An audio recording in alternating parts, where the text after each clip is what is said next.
Hello friends, today our topic is solute, solvent, solution, diffusion and osmosis. Okay, we will study this with the help of few examples. Now let us start. In a beaker you can find a solution here in the above image, right? So in this solution two things are present. One is solute, other one is solvent. So the dots are represented by solute, whereas water is solvent here. Okay. So anything which is mixed in a solution in smaller quantities is solute. Now you can see here solution is divided into two things. One is solute and the other one is solvent. So anything which is dissolved in a smaller amount is solute, as I said you earlier, and the larger amount which is dissolved in the solution is nothing but solvent. Now here salt is acting as solute and water is acting as solvent to form a salt solution.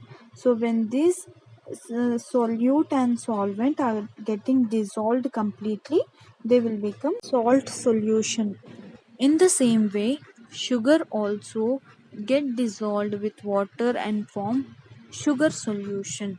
Next, we are going to study what is diffusion.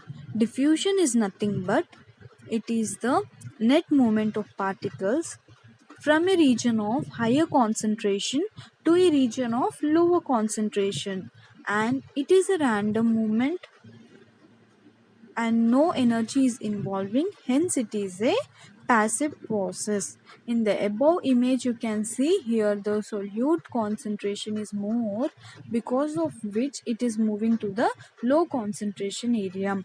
And for this we have a lively example, that is when we use a perfume and when we remove the cap, automatically whole room will be covered with that fragrance. So how this is happening? The principle behind this is diffusion.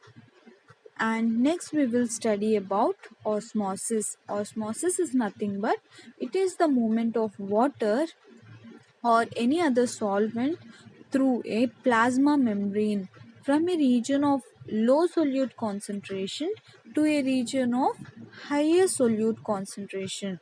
And this is also a passive transport as it doesn't require energy. You have root system as the example, as root absorbs water through osmosis. Here in osmosis, semi-permeable membrane is very important. And what is semi-permeable membrane? First of all, it is a membrane which allows only specific particles to pass through it, is known as semi-permeable membrane.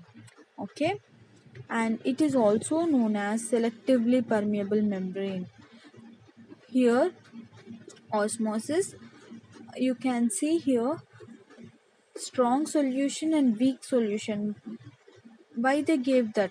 Because the solute particles are more in a strong solution compared to weak solution, and in middle line which differentiates is semi-permeable membrane. Thanks for watching this video. If you find it meaningful, please like, share, subscribe and click on the bell icon so that you will never miss my latest updates.